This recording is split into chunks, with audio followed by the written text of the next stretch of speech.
Well, here it is, Lacey. It's the all-new 2011 Hyundai Sonata. You know, over the years, we've been so impressed at how quickly Hyundai has been able to make huge strides, not only in design, but in content. Well, the big question is, will this new mid-size Sonata have what it takes to creep into the top sales category? With the Accord, Camry, Fusion, and Malibu? Well, let's have a look.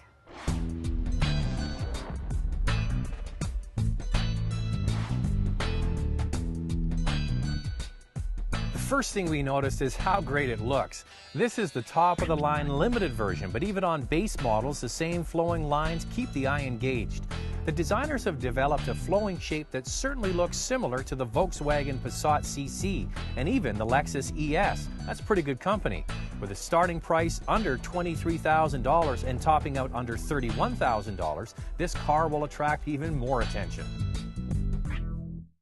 Many of the reviews that we've done in the past on Hyundai products have been quite similar. The car impressed us, it delivered more than we were expecting, and we were shocked that they could sell the car for such a low price. Trust me, that theme continues with this car. This Sonata is longer and wider than the outgoing model. But since the wheelbase has been lengthened, this allows the designers to give more slope to the front and rear window and lower the roof for a more dramatic effect. The base wheel is 16 inches, and the Limited here gets 17-inch alloys. Hyundai claims this car is the biggest in its class for all passengers and trunk space. But keep in mind that some of the cars the Sonata competes against have moved into the full-size class, like the Honda Accord. There's a couple of things I want to point out inside the Sonata, but I want you to keep in mind that this particular car, the Limited, is just over $30,000, and that's kind of the average price Canadians pay for their vehicles. So we're right in the ballpark here.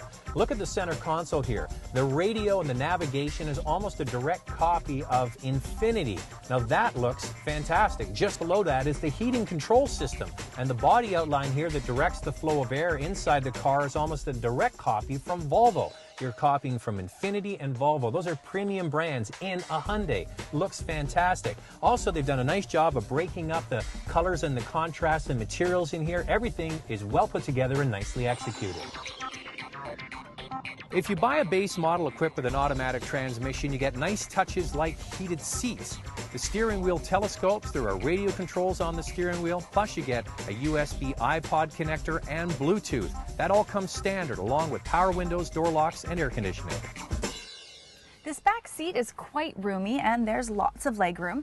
Now, unlike a lot of cars with sloping roof lines, if you're 6 feet or over, there's actually still enough headroom. Now, the seats fold down flat for extra cargo, and if you get this Limited version, the back seats are heated.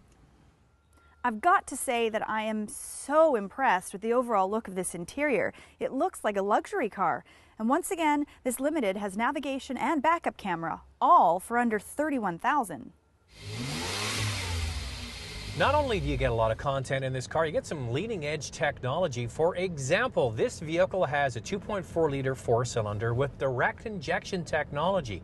Direct injection was first utilized on premium cars like Audi and Porsche, now making it into brands like Hyundai. And because of direct injection, you get great fuel economy and amazing power. This four-cylinder has almost 200 horsepower. It has 198. That's impressive.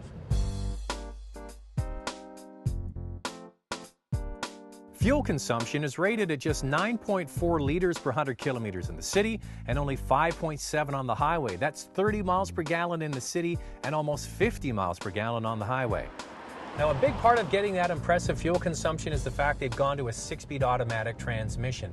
Only the base model comes with a 6-speed manual. By the way, if you get the 6-speed manual, you don't get heated seats, so you might want to go for the automatic. It really does a great job. The car gets up and goes away from a light with ease. It passes with authority, and you even have the option to put it in manual and shift by yourself, which really wrings the most out of this very potent engine. The problem is there's no in between. It's either in drive or you do it manually. I wish it had a sports setting, which made the shifts a little livelier so you could get more out of the car without actually having to do the work. The steering feel is firm, just like we encountered on the new Hyundai Tucson a few shows ago. This might make the car feel sportier and well-made, but some might not like the additional effort to steer.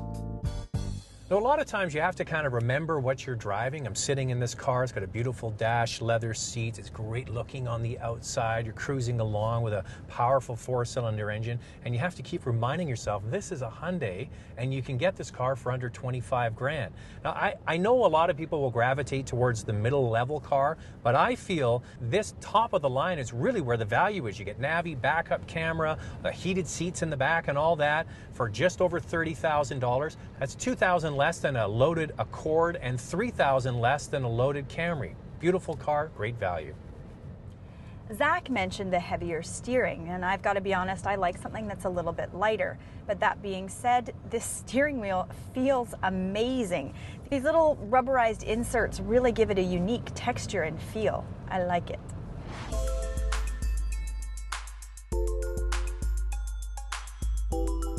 Hyundai also made the ride rather firm. They can firm up the suspension and keep the ride pleasant because of the longer wheelbase on this new 2011. For buyers who want a smooth car like the Camry or Malibu, they might not like the ride, but Honda Accord or Nissan Sentra drivers will feel more at home. Included on all Sonatas is a full complement of airbags and traction and stability control. The 4-cylinder engine is very versatile. Off the line, it pulls with ease, and on the highway, it passes like a V6. There's more engine noise when the engine is cold, but it settles down quickly. If you want a V6, you're out of luck.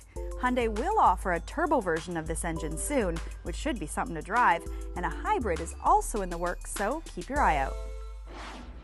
Compared to the outgoing Sonata, this one does feel a little bit more firm. I like the fact that you feel really planted on the highway, and it takes corners quite nicely. All right, Lacey, has Hyundai overachieved again? Well, you know what, Zach, we've said this about Hyundai before, and I'll say it again, but this Sonata offers tons of value. For example, on this top-of-the-line model for about $30,000, you get nav, backup camera, and my personal favorite, heated seats in the back row for the passengers. And again, the interior, it looks fantastic. Now on the top-of-the-line model, it looks so luxurious, but overall, the fit and finish and layout is just very appealing. And the 4-cylinder is adequate. It does a great job of moving the car around, but on the downside, I have to be honest, it would have been nice if they had a V6. Zach, what do you think? Well, first and foremost, I'm surprised you didn't touch on this first, Lacey. It's a great looking car. Styling is fabulous on the outside. I mean, I'd be pleased to own this. It looks like a Passat CC, and that's one of my favorite cars from the last year. And the content on the inside, Hyundai is so smart. They give you things like heated seats and a USB port as standard equipment. Many other manufacturers make you go up several trim levels to get those things. That's thinking. Now, the other thing is, Lacey mentioned that the engine is adequate. I think it is spectacular. You've got almost 200 horsepower here from a 4-cylinder engine, plus it gets marvelous fuel consumption. I don't know what else you would want. And of course, value and price. It really is a great deal. You get a loaded car here for just over $30. The base model with the automatic is around $24.